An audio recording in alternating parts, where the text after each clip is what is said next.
Good morning, everyone, and welcome to FTS, Forest Technology Systems Wildfire Wednesdays webinar series. Today's our second of 12-part series, running every 2 weeks between now and November. My name is Shawn Bethel. I'm the Wildfire Mitigation Specialist at Forest Technology Systems. I'm a former wildfire manager with the British Columbia Wildfire Service for just over 20 years. I've been involved in the wildfire management community for about 35 years now, and I'm always super excited to participate in discussions about wildfire. As I mentioned, this is the second of a 12-part webinar series on wildfire by FTS. The first of the series 2 weeks ago talked about situational awareness technologies used in wildfire management industries and how many power utility organizations are having huge successes by investing in similar technologies, for example, weather networks and automated camera systems, among others, to better identify the true risk, not just the perceived risk that's out there, but be better prepared for dealing with wildfire events. So today's webinar topic is wildfire management and practices of prudence to keep everyone safe. And I want to emphasize that point on safety. I come from a very strong safety culture through my whole wildfire career. And it's really great to see that within the power electric utility industry, it's very paramount to their operations and their organizations. So before introducing Chris White, our distinguished guest for today's webinar, I'd like to kick things off with an intro talking about wildfire management. First, for those that are not familiar with Forest Technology Systems, please allow me a couple minutes to introduce you to who we are and what we do. I'll ask Bill to advance the slide to our AM, Advanced Environmental Monitoring, who we are and who we serve.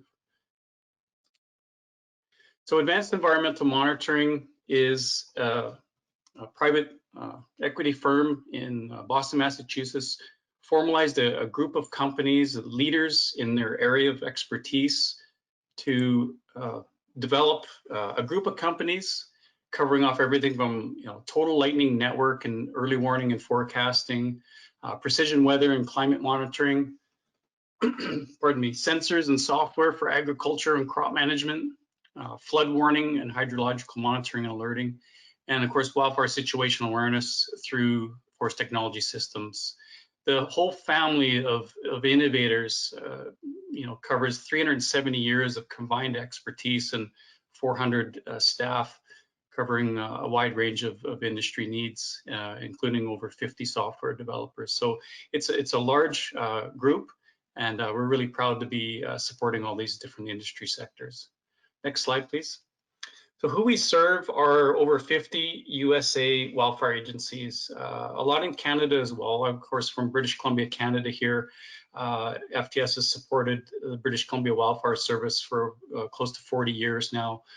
We support the Canadian Interagency Forest Fire Center, also its equivalent in the US called NIFC, National Interagency Forest Fire Center in Boise, Idaho, and all of these sub-agencies under the Department of Interior, and all the logos are there: U.S. Forest Service, among others, CAL FIRE, and U.S. Fish and Wildlife, U.S. Parks, Bureau of Land Management, Bureau of Indian Affairs. We also support across the waters is in Australia with their National Meteorological Program that supports the wildfire agencies, who also have invested in the remote automated weather stations from FTS. We also work a lot with US Geo Surveys and Environment Canada. Next slide, please. FTS has also worked over the years with a wide variety of power electric utility organizations, small, medium, and some of the larger ones as well in more recent days. And we're really looking at the way that we can leverage and share the knowledge from the lessons learned over 40 years of helping people develop an automated fire weather network and translate that into the power electric utilities having more awareness and understanding of what their wildfire risk is out there. Next slide, please. So the shared reality is, well, we've seen many of these images both on the news, or we've lived through them ourselves through personal experience and in some cases trauma for communities impacted by wildfire and people that are living in the wildland urban interface. And it's always a tragedy to see that. Even more tragic is recognizing that this is there and the potential is there and increasing with climate change and all the activities out there, you know, changes in our environment, and not responding to the lessons learned from the previous wildfire season. And, you know, I lived through that, you know, 24 years in the fire service, you know, always looking at the previous wildfire season and you know, stepping back and going, okay, what did we do wrong? What could we have done better? And a lot of times it comes down to, you know, getting budget and, you know, demanding that budget and investing in the tools you need to do a better job. Next slide, please. So wildfire management, you know, it's a big onion.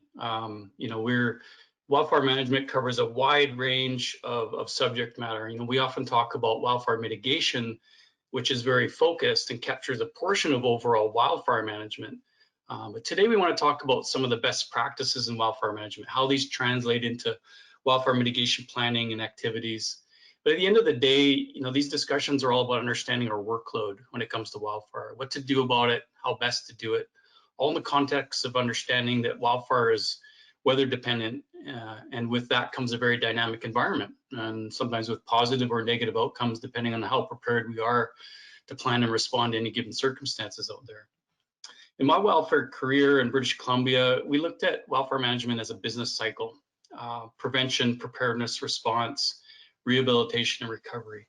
Now, from a prevention point of view, we're constantly monitoring the weather through, you know, our automated fire weather networks, looking at the potential for wildfire ignitions, forecasting number and severity of wildfires, where and when and what are the threats out there, and what we'll need to deal with them in any given day. And most importantly, communicating the threat to the public. You know, when we knew there was an increased fire activity, we implement burn bans, we close down forest industry so we wouldn't have them starting new fires, although we, you know, convinced them through legislation to carry fire suppression tools with them. But there was a time in my career that wasn't in place. Sending out public broadcasts about the threat, and now, of course, we have, well, not now, it's been around for a long time, but social media blasts, and social media has been a great form of fire prevention. Preparedness is really all the pre-planning that takes place, you know, from training your frontline workers to arranging contracts for you know, other workers or heavy equipment or aircraft. Those all need to be put in place well in advance. Some of those contracts will extend over, you know, 5-10 years or long-term contracts to not only make sure you have them guaranteed for when you need them, but to keep, you know, benefit from some lower costs with long-term contracting. The tools that you need to catch the fire is small. That's what it's all about, and be nimble to respond to multiple fire start days. Also working with local emergency response agencies and, you know, for the utilities, looking at the wildfire agencies that are in their surrounding areas and areas of responsibility. But for example, police that, you know, may be helping with community evacuations. Like, all these things need to be set up in advance.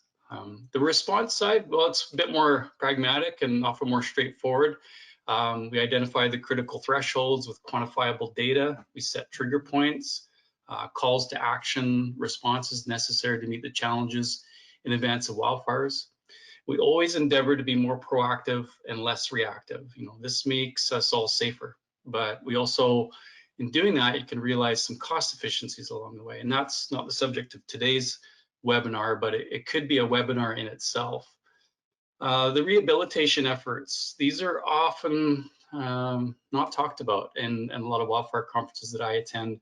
We seldom talk about the post-wildfire, the higher incidence of mudslides, flooding events, etc., as a result of our landscapes being modified by aggressive wildfire behavior that incinerate the organic matter, leaving very little water retention on our steep slopes and create major flood risk to communities. That's an area of importance, and I think too, in the, you know, a lot of the electric utilities I've talked to, they're very much concerned about this, and many of them are you know, managing dams and water reservoirs themselves. So it's definitely on their radar. But these, you know, these situational awareness technologies that are out there, they can cover not just the wildfire side, not just the, you know, the hydrology and the water side and the flood risk side, but also air quality as well. These are just some other areas that we all need to look at.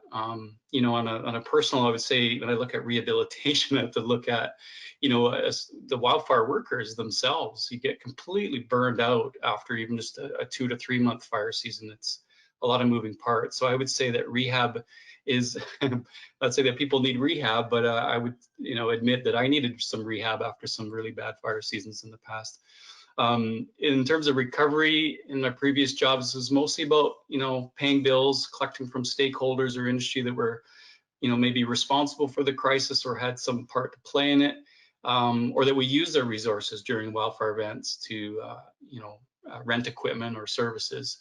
But there's also the litigation side of this. It's part of the recovery side of the business cycle. And, you know, that's the unfortunate, the dirty part of it after the smoke clears, that there's often that to contend with. There was, of course, always time for audits, you know, post-fire audits, and I participated in a number of them, not just in North America, but internationally as well. And, you know, it's a time to sit back and, you know, when the smoke clears and identify the opportunities for improvement. And as I mentioned before, you know, sometimes making adjustments to budgets and spending to fill gaps and be more prepared for the next wildfire season. And you know, and spending doesn't necessarily mean just, you know, buying equipment and technology and new bells and whistles, but it, you know, investing in your safety culture. And, you know, I see, you know, encouraged by the electric utility industry, you know, investing time and energy into training to learn the incident command system, for example, because, you know, the frontline workers are out there. They, you know, just like the structural fire crews started showing up on our wildland urban interface fires, and we needed to cross-train and speak the same language, which is really the genesis of incident command system in a civilian application outside of military. Likewise, frontline workers for utility companies are meeting with wildfire professionals in the remote areas or in the wildland urban interface, and they need to speak the same language. So it's encouraging to see them learning about ICS and getting trained up in that. You know, but the key messages for today is, you know, for this webinar is just to look at every aspect of wildfire management and wildfire mitigation. And it always ties into the safety of our operations and to keep our frontline workers safe in the field, but also to protect the communities. So with that said, I'm very pleased to introduce you now to our special guest, who's also a long-serving wildfire management professional, Chris White, COO, Anchor Point, based in Colorado. Thank you for joining us today, Chris, and please take it away. Thank you. Thanks, Shawn. Hello, everybody. We thought it'd be interesting today to kind of break down for you the way that we approach risk assessment and planning. And everything that we do as a company starts with fire science, starts with the foundation of understanding the environment of which the decisions and the planning have to occur. A little bit of background. Go ahead to the next slide there, Bill. Anchor Point's, as Shawn said, based out of Boulder, Colorado.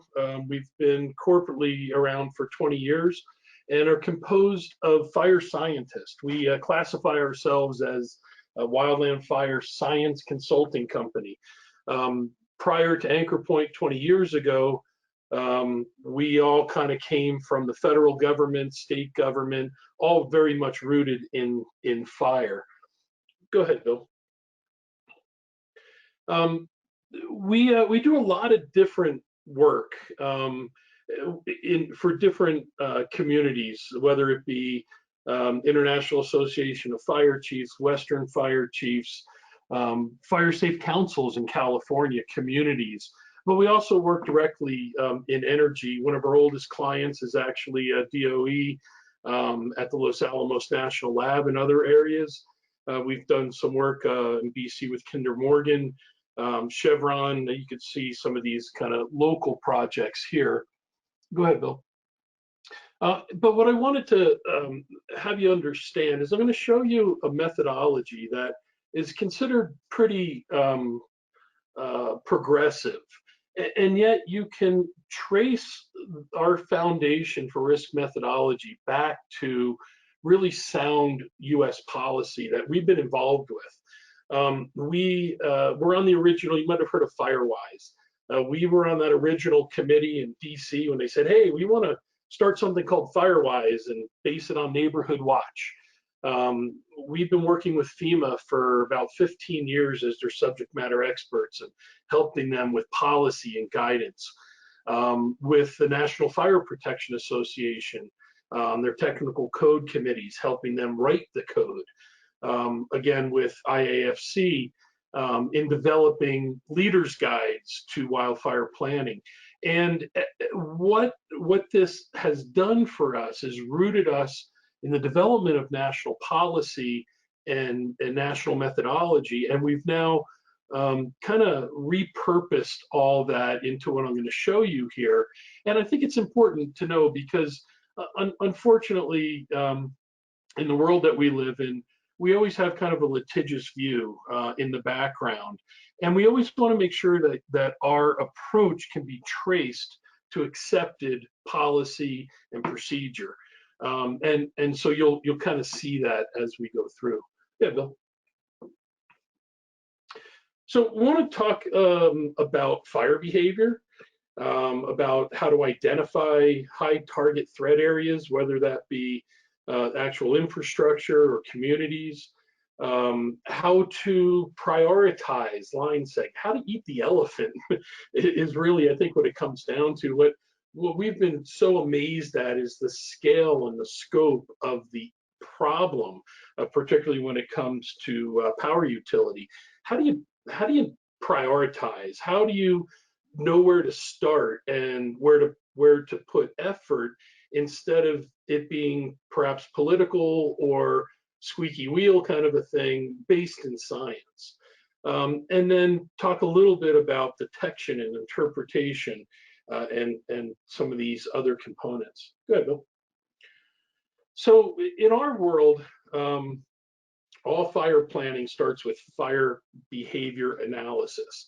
We employ folks with a degree that's called FBAN, or Fire Behavior Analyst, and Long-Term Analyst. These are certifications through the federal government that take 12 to 15 years to get, because it's not just understanding how to run the science, but in order to get these certifications, you have to have fought a lot of fire and spent a lot of time in front of fire, so that you're not an ivory tower scientist. You combine practical knowledge with that. The people that we employ, for instance, are 30 years with the Forest Service or with state government or other fire agencies. And this is where we start. And there's three legs of the stool.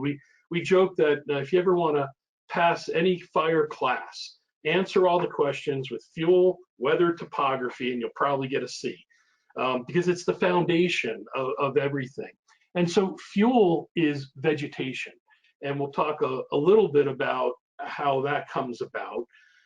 Weather, as Shawn said, is the most dynamic component. Let's jump to topography. Pretty static, right? It's a DEM. It's how steep is it? What's the aspect? Where are you in the topography? Mid-slope, ridge? Pretty static stuff. But weather is extremely dynamic and affects fuel. So it's really the driving factor. There is a system of remote automated weather stations out there from FTS that the federal government utilizes and that we utilize to understand the weather in throughout the United States. But the grid is, I would say, inadequate for high resolution planning. And so there was really a need to kind of fill in the gaps around these federal weather stations with privately owned weather stations. The other thing that we run into with the federally owned weather stations is sometimes they shut them down or stop collecting data like in August, or I'm sorry, like October, because of staffing issues. And that worked fine in the 70s and 80s perhaps, but our fire season is year round now. And we need to have these RAW stations and weather stations getting data constantly. So what you see on the right in the graphic there is, in the upper right, fuel, in the middle there, topography, and in the bottom, weather. And the outputs, when you run these through different software called Flam Map or Behave +2, you can get all these really interesting outputs. How fast will the fire move? What's the crown fire? That's when the fire gets up into the tops of the trees or the top of the shrubs. How far will embers travel? How intense is the fire? What's the chance you're going to have a fire in the form of probability? How long are the flame lengths? And these are all different elements that have to be purposed for specific application. You would purpose these components differently for protecting homes than you would protecting infrastructure, than you would protecting watersheds. And so there's a really kind of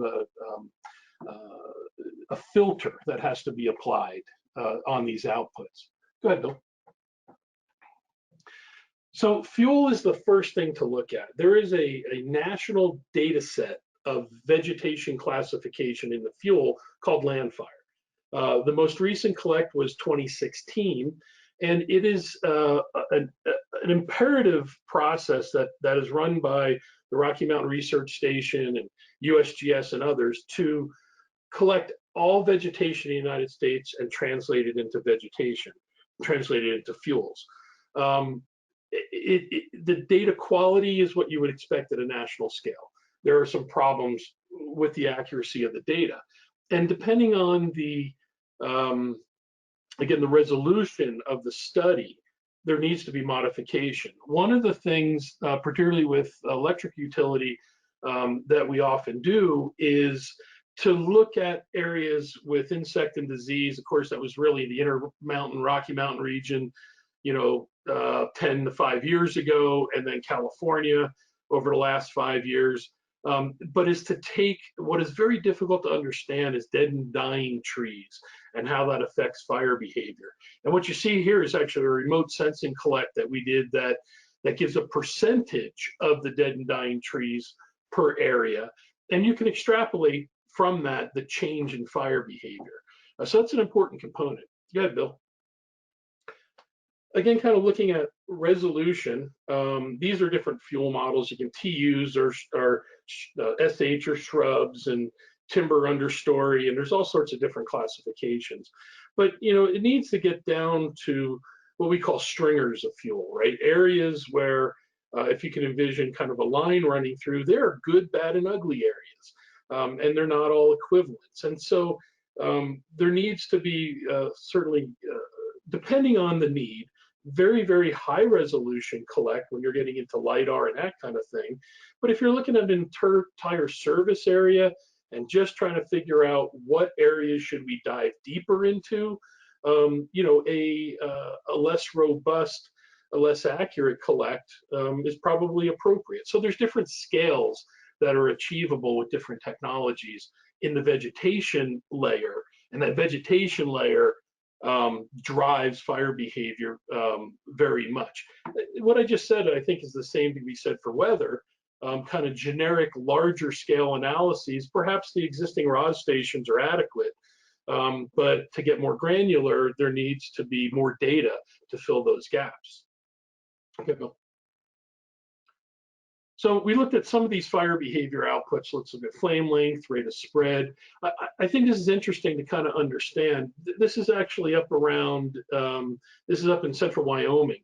But if you look in the upper left there, rate of spread, the real dark area out there is all the grasslands.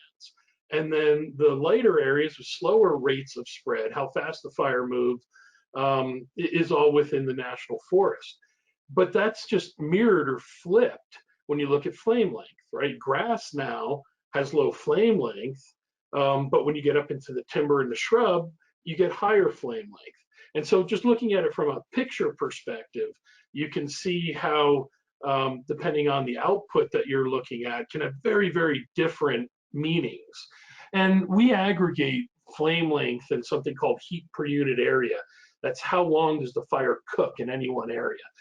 The crown fire and embers, and that's all part of what we coalesce into something we call severity.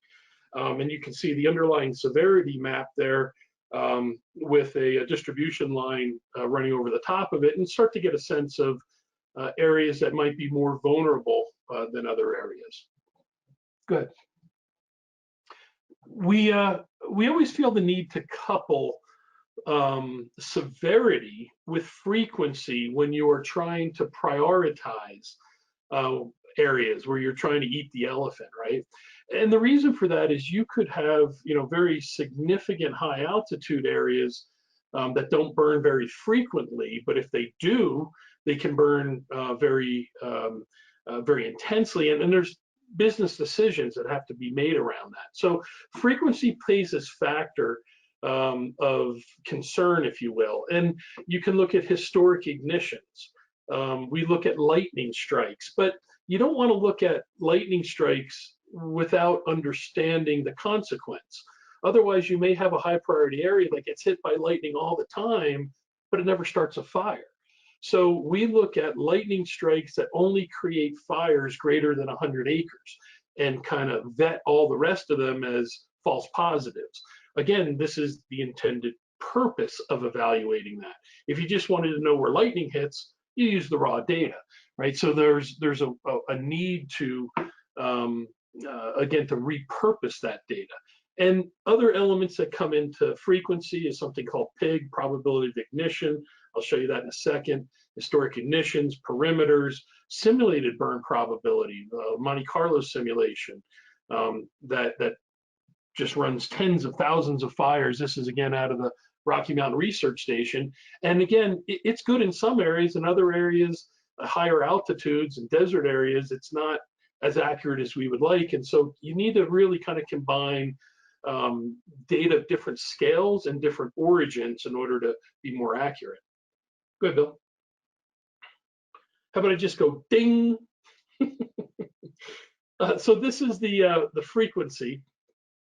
We call this PIG. This is what we run on actual fires that Shawn runs when he's on fires.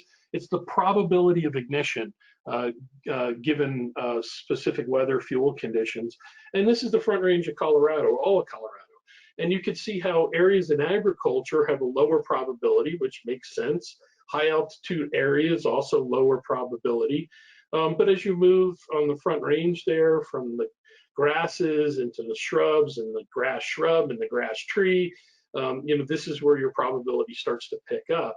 And it allows you to visualize the landscape from that frequency perspective. And what you see in the lower right hand there is the aggregate of this burn frequency component with those other elements, again with the distribution system overlaid on it, and that looks very different than the frequency side or than the severity side of it, right? So we're needing to kind of couple those. Go ahead. And this is the calibration. Go ahead, Bill. The calibration of the data, as far as identifying areas of greatest concern or interest, should not necessarily include areas like timber on the right-hand side, that if they did burn, it would burn very intensely, but you can see it has a very low probability signature, right? So think of Yellowstone in '88, right? I mean, catastrophic fire as far as severity, natural and good for the forest, but from an infrastructure perspective, catastrophic. But boy, that's only going to happen every 300, 400, 500 years kind of a thing. The flip side of that is grass valleys. Boy, they love to burn every 3, 4, 5 years. If grass could burn, it burn every year. It loves it. It's healthy for it. But the intensity is very low. You can jump over it. It's easy to protect a pole with 3 feet of non-combustible around the base. Grass can't touch it. And so we calibrate this kind of area of concern or interest when you have strong signatures in both of those. Go ahead, Bill. So the kind of equation is the fire behavior infrastructure analysis for prioritization. And there's several layers in there, but I want to we'll talk about some of those layers, but I want to talk about some of the applications of this fire behavior analysis. So once you have the kind of traditional fire behavior available to you, it can be purposed in many different ways. Go ahead, Bill. One of the things that we developed and used is what we call TUFA, or time until fire arrival. Go to the next slide, Bill. What this is looking at is from a line outward. And that's very different. Traditional fire behavior modeling, when I talked about rate of spread, that is looking at a point on the landscape and understanding how fast it spreads around there. So say the ignition. This analysis takes a point of interest, whether it be a building, compressor station, pipe, line, whatever the area of concern is, and understands the fire behavior from the impact to that system. How long will it take? And what this is used for is, one, in the prioritization component. You can see some areas here that have a lot of green around them, if you will, and that means that they're in fuels that don't spread very quickly, aren't very intense. And this is also used in situational awareness. So if there is a compressor station in an area, and this is some of the work we did with Kinder Morgan, they had in BC areas that were very, very remote that they had to get into, but they really had no situational awareness of how long it would take for the fire to get there. And that translates to how long do you have to safely get in there, do what you have to do, and get out. Now, a very accurate analysis of that can be done once the fire is up and running, once the command team's up and running, once you have these F-band and L-tan starting to, design, do all they do, but that could be a day, before that's up and running. So what this does is gives that generalized, hey, we're in an area that we probably only got 15 minutes, regardless of the weather, unless it's snowing, right? Other areas, we've got a lot more time. And so this is that first take on situational awareness. Go ahead, Bill. The kind of opposite of that is what I mentioned, which is, you have a perimeter or a point of a fire. How long does it take to extend beyond there? And this actually looks at it from a probabilistic perspective. And that's really interesting because, one of the things that we do in the fire community is we're extremely conservative and very focused on life safety. So if the fire is anywhere near a grid, we get that grid shut down. And that's often because we have no data to make an informed decision, right? We show up as a team from all around the country. We parachute in as a metaphor, and we have to make these decisions, and these decisions are very conservative because of that. We've worked with utility companies that are actually able to take some of this data, present it to the local fire department, to the incident management team, and say, hey, the chances of the fire hitting this area are 5 to 19%. So, we'd really like to keep that area energized. Or those type of business decisions, they take data. And I can tell you from the team perspective, we love it because it takes us so long to run the stuff when we're actually on the fire, that when something's been done preventatively for us, it's very helpful in the decision making. And it's a great CYA for the team because they're basing their decisions on data, right? And that's a good thing. Go ahead, Bill. So different scales for different needs and analysis, right? It's kind of a theme here. This is actually a California-wide risk assessment that we've completed. And, if you're looking at large service areas or just trying to get an understanding of areas that are more at risk or less at risk, this is great, right? This is the level you need to be at. I mean, maybe some of the products out of CAL FIRE are adequate for large scale, high, 30,000 foot view. But there might be a need, again, to get more granular. Go ahead, Bill.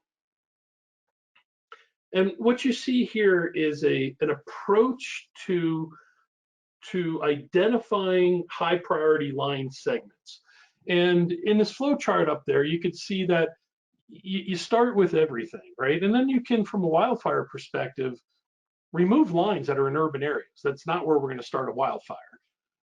Remove lines in low fire sheds. Fire sheds are geographic areas that we create and kind of aggregate the fire data from 30 meter to something a little more understandable. You can see some of the geometry on the upper slide there, those fine lines in there.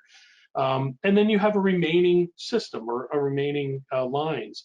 And then we start to look at, what's the threat to nearby communities if you're looking at more of a liability perspective? What are the roads access to the area? What's the threat based on distance to fire station, historic fires, the calculated flame length, proximity to trees? You can see all that stuff in there, and through an involved process, we could start to get to and yield a differentiation in the line segments that can help drive standard operating procedure, where to put time and energy, where to start. If you're got to paint a bridge, it's kind of nice to paint the areas that are rusty first, and that's what we're trying to go after. Go ahead, Bill. One of the things that I think kind of points out some of the granularity is, particularly in say in California, they've got a layer which gives you the CAL FIRE hazard severity zones, which is a statewide effort to identify areas that contain communities and homes that also have high fire risk. And I think that's okay, right? That's that higher level kind of 30,000 foot view. And what you see on the left here is, a definition of a community, right? What we know is, given the number of homes in there, it's a community. I'm doing air quotes if you can't see me, right? It's an area with a higher concentration of homes, less so than the dark blue city areas, urban areas. But what is the risk of that community? And one of the things that we've done nationwide is assign a risk value to every neighborhood. And as you can see, this one has a high and two very high pockets. And so that needs to factor into the prioritization of that line segment much differently than if those communities were green, meaning that those communities are less vulnerable to wildfire. So that's kind of the flip side of that higher granularity. Go ahead. And again, kind of looking at this final analysis, prioritize segments used for targeted mitigation efforts, targeted messaging, whatever the case may be. And this can be done at all sorts of different scales. This could be multi-state, it can be one service territory, and it's really only one analysis, but one that we find to be helpful in understanding, really kind of wrapping your head around the problem. And I think it's helpful when it's very difficult when there's 10,000 miles of line or pipe or whatever. It seems very overwhelming, and often it's not. You can do a lot of vetting and really just pull out areas of highest concern. Go ahead, Bill. So all of this good science, it can't live on the shelf, right? It needs to be integrated with business rules, business decisions, and standard operating procedures. So one of the support elements that we have, we work with a lot of tree utility arborists. And what they use, they repurpose some of this fire behavior and some of the real-time kind of weather data. So what I'm showing you is based on historic and like 95th, 97th percentile weather and fuel conditions, right? It's a snapshot in time to give you this average. But there's a time when you need to take, monthly, weekly, or daily indices and plug that weather component into the fuel and the topography, and that gives you a much more timely picture. And what some of these arborists are using it for is to look at their weekly planning, right? And of course, this can be lineman or anything else, or, at what point should you not do hot work? At what point, if you're targeting over the course of the week, let's say a line segment that runs from the north slope of a hill to the south side of the hill. Well, that day, if it's going to be a hot day, a dry day, a high fire day, you might want to start your work on the south side when it's cool in the morning and move to the north side where it's going to be cooler in the afternoon, right? And so we've worked with the application of the fire science to factor into the workflow, the standard operating procedures. And again, this kind of comes back to It's functional, but it also is due diligence. What did you put in place to prevent this from happening? At what point is it an act of God? And again, I really hate to think that way. And we didn't when we were covered by government immunity, working in fire. It was so nice.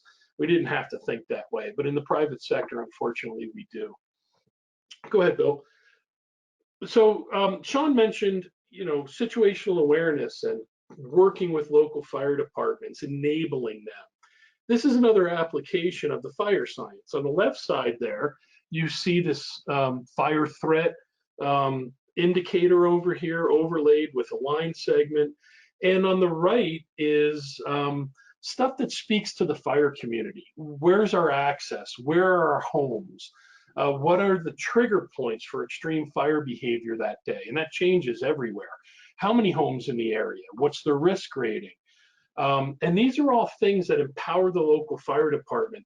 You would think that in this day and age, all of the fire departments out there have geolocated GPS units on their engines and on their personnel, and they know where everyone is every moment of the time, and we're flying satellites and drones collecting all sorts of it simply isn't the case. I mean, yeah, I apologize to any firefighters on the line, but one of our tongue-in-cheek mottos is 50 years of progress unimpeded by, or 50 years of tradition unimpeded by progress. And there's that culture sometimes that we can do a lot with a shovel and a hose, not necessarily embracing technology. So this is a wonderful way to empower local fire departments and response agencies to be safer and more effective. But sometimes the data has to be provided to them. Go ahead, Bill. Certainly, another application is the baseline within resiliency planning. Basing all filed plans, all internal plans on fire science is essential. So if they're legally defendable, they can be integrated into mapping interfaces, and they can be updated and modified constantly, not necessarily daily for planning purposes, but as conditions change, as a fire comes through the area, you have to change the fuel, you have to change the fire behavior after that. If there's insect and disease outbreaks, you have to change it. If there's a new community development, it has to be updated, right? And that's why the living document component is so important. And kind of getting to one of the last points that Shawn mentioned was post-fire. Go ahead, Bill. And one of the things that we've been working with diligently, and honestly, we've been working on this for insurance companies, probability or P&C companies that insure homes and property. And there is there is a high degree of correlation between post-fire and post-fire flooding and debris flow. What no one has really been able to do yet is to identify areas before the fire that are vulnerable to post-fire debris flow. And what you see here is actually a pre-fire model run over addresses of structures that were lost. And it's really where we bring in, I mentioned that heat per unit area, but when we were talking about fire behavior. And that is important because that is the kind of thing, we call it residence time. How long does the fire cook the soil, right? And is the soil the type of soil that can be cooked as a high organic component? And what's the topography like? And is it rugged? Are there historic channels? And what we're finding is that basically areas that you might treat as a 500-year floodplain are converted to like a 50-year floodplain, which means it only takes a 1 in 50-year rainfall to create like a 1 in 500-year type of event, with all the mud and debris. And so that's something that that we've been working on and continue to refine, and is being used now to understand areas that should be of concern after the fire. And that leads right into that kind of preparedness component Shawn talked about. is, hey, if you've got critical infrastructure in this area, compressor station, point protection, whatever, maybe there should be stockpiling of certain weirs and water diversion components. Maybe the structure should be elevated. Maybe it should be somewhat waterproofed, right, or whatever the case may be. But again, the idea here is to have a scientific vision of the what if in order to drive appropriate action. And that holds true not just for what we're looking at here, but the fire behavior planning that we went through previously. Go ahead, Bill. So this is kind of just a summary in here. The fire behavior analysis is that fundamental component, and it really helps you drive prevention, whether that be messaging or business rules, or whatever the case may be in there. Looking at infrastructural prioritization, preparation, and understanding that your standard operating procedures need to be tied to the analysis. Again, why did someone take a specific action? Because they were following the plan, and the plan was based on fire science. That's a good place to be. Using the fire behavior analysis from a planning perspective, right? Using that baseline to then develop a resiliency plan, and then repurposing potentially into we call pre-attack planning, right? Which provides situation awareness for employees as well as responders, and then to even push into some post-fire effects. What can you expect after the fire? And that's a big package, but it all starts with that fire behavior analysis. Good, Bill. I think we're just into our thank you. Yeah. Throughout this, I hope some of you have jotted down some questions, and I won't steal Bill's thunder here, but I know we're open to those. Yeah, thanks, Chris. Just joining back in on audio, and just wanted to thank you for an awesome presentation. I share your passion in a lot of this, and I know, like with these webinars we're doing, we always want to make sure we leave time for the Q&A, and ideally we'd have more of a round table type discussion with everyone participating. But there's so much knowledge and information to share, and often we run out of time. Especially when I'm talking, I go on and on about wildfire. But your information was really poignant for this audience. I learned a lot as well, and I really appreciate it. Bill, unless you're seeing any other questions on your side, there were 2 or 3 questions that came into me, and happy to ask Chris those now if you like. Yeah, fire away, Shawn. Okay, so for you, Chris, in terms of analysis process, depending on the target of analysis being infrastructure like distribution lines, T&D lines, substations, compressor buildings, etc., versus understanding areas of the most liability external to corporate infrastructure. What changes in analysis process do you see? Yeah, I almost see the first as kind of being the easier of the two, because the target is owned infrastructure, and on the one hand, that's under the protection and action is empowered under the owner.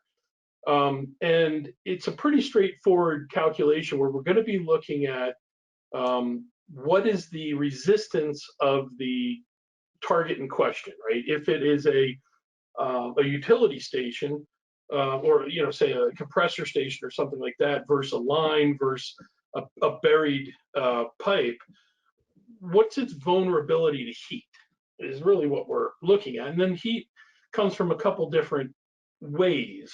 It comes from radiant heat, which is the heat that the fire gives off when it's in the area. The convection, which is that direct transmission of the flame from the vegetation to the infrastructure. And then another way that fire moves that we didn't really touch on is embers. And so it's interesting in that you could have, let's say, a building that you own that has 100 feet around it of clearance. Well, it's probably fine, unless it's in heavy timber, to survive a passing fire. But if there's a lot of openings on that building for ventilation, if there are places that embers can land and start fires, it still may be vulnerable to something that you can't perceive just standing there. And that's where the ember calculation in the modeling may have to factor in. So when you're looking at owned or built infrastructure, you're really just looking at the resistance of the infrastructure to the calculated intensity of the fire. And I think that's pretty straightforward. When you start to look at what's our exposure, what's our liability in different line segments to communities, what if we start a fire, right? How can we understand what line segments have the highest probability of creating that type of problem for us and a problem for that community? Then you need to bring in the fire spread calculations. How long is it likely to take from ignition to the community? And the reason why that is so important is if there is rapid transmission of fire, then the local fire department doesn't have time to set up for structure protection, right? If it's 12 hours away, they got time to set up, maybe even time to bring in an incident management team, maybe time to get aircraft flown in from other states. And so you have to look at that kind of fire spread component, time component that you don't really have to look at the infrastructure level. And then that one slide I showed about, okay, we know there's homes there, but is it a vulnerable community to wildfire, or is it a resistant community to wildfire? And when you do that, you now have to have a more granular understanding at the community level. And so we have a national risk map. We call it No Harm, the National Hazard and Risk Model. And it assigns a wildfire rating to every community. And we define communities as areas of higher concentration of homes that have roads and lawns and petunia gardens and 2.2 kids. And if you drove in there, you'd know you're in a neighborhood versus being downtown or out in the middle of the wildland on a ranch. And there's different attributes that have to be teased out to try to understand the vulnerability of that community. Like what's the percentage of pervious and impervious surface? What's the percentage of areas that are concrete versus dirt, right? Kind of a thing. Because some communities have, all sorts of tennis courts and pads for RVs and lots of roads and paved driveways. And from a fire perspective, that's good because vegetation isn't growing there. Other communities, I'll call out town of Breckenridge in Colorado, for years had a 2-to-1 tree replacement ordinance. When you cut a tree to build, you got to plant 2. Well, that really changes the characteristic of those neighborhoods. And so you have to understand that vulnerability component, which is more complicated than just evaluating the pure fire behavior impact to a utility. That kind of get to that question? Yeah, I think so. A couple other ones here. Chris, there are some public domain risk assessments out there. Do you feel they're adequate for analysis? Yes and no. I think it comes down to that level of granularity and accuracy based on need.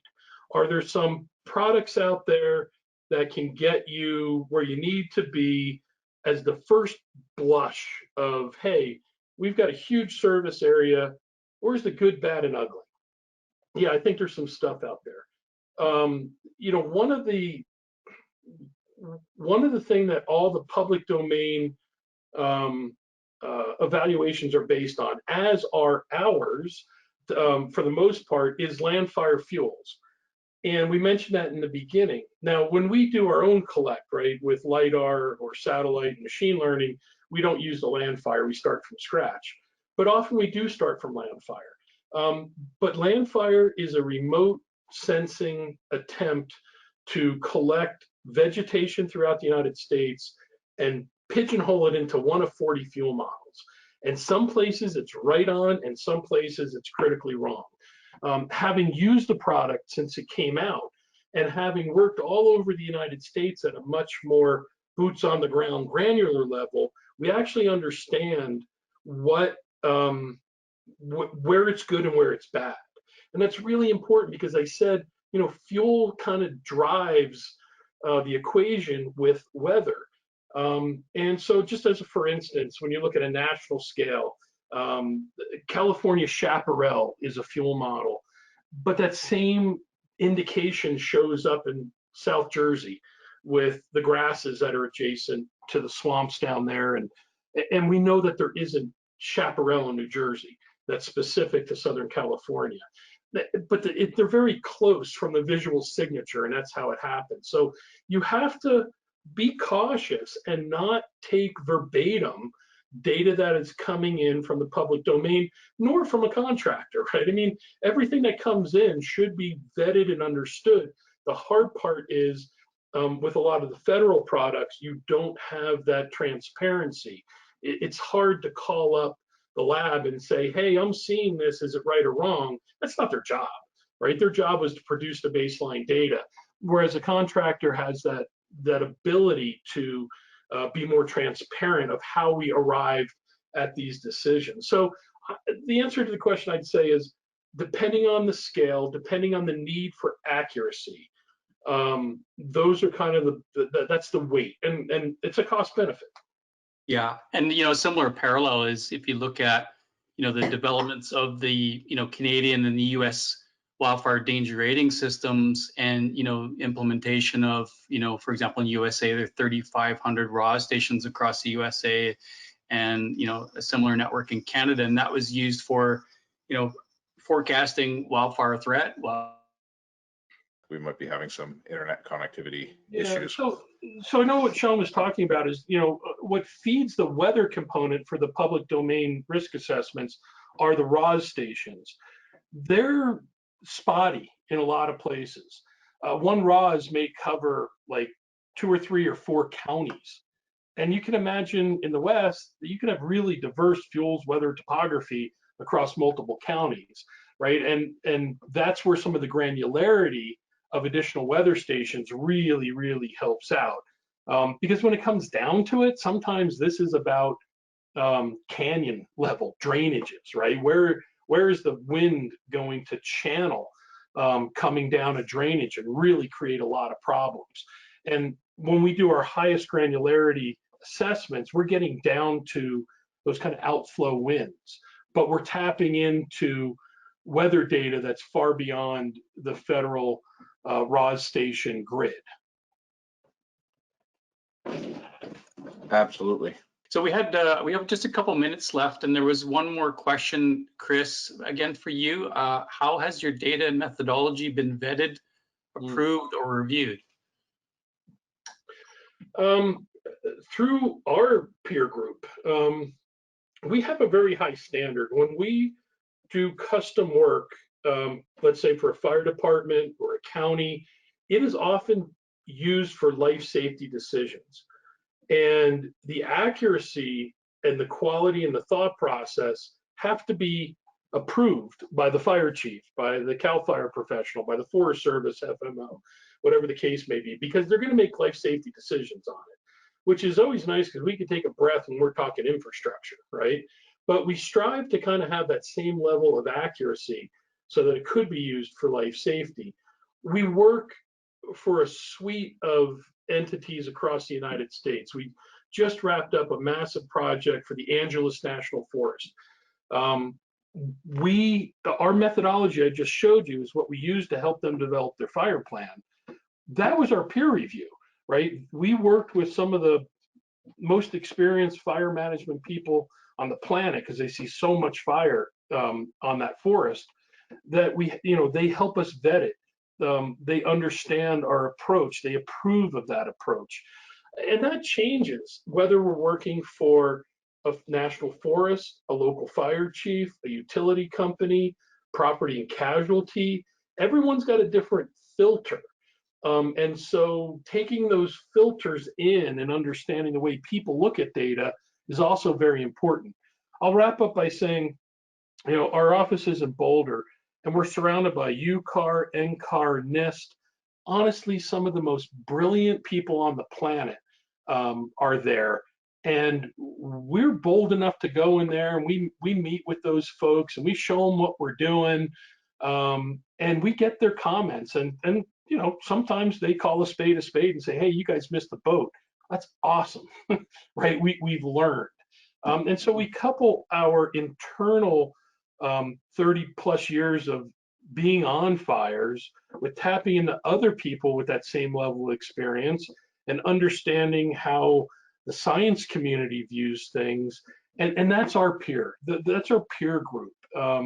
You know, we've done some of the goodness of fit tests and that thing that talk to the statistical validity, but we think the important thing is that people that understand fire approve of our approach and of our products. That's great, Chris. I know we're running out of time here. I don't know if this stops the dead stop at 11 o'clock, but I just wanted to let people know quickly before we sign off here that our next Wildfire Wednesday webinar will be on July 22nd, and it is about lightning detection, early warning forecasting for wildfire events. I'd like to thank Chris personally. Thank you for joining us as our guest today. I'd like to thank everyone for attending, and everyone have a great day, and we look forward to talking to you again at our next Wildfire Wednesday webinar. Thank you very much, everyone. Bye all.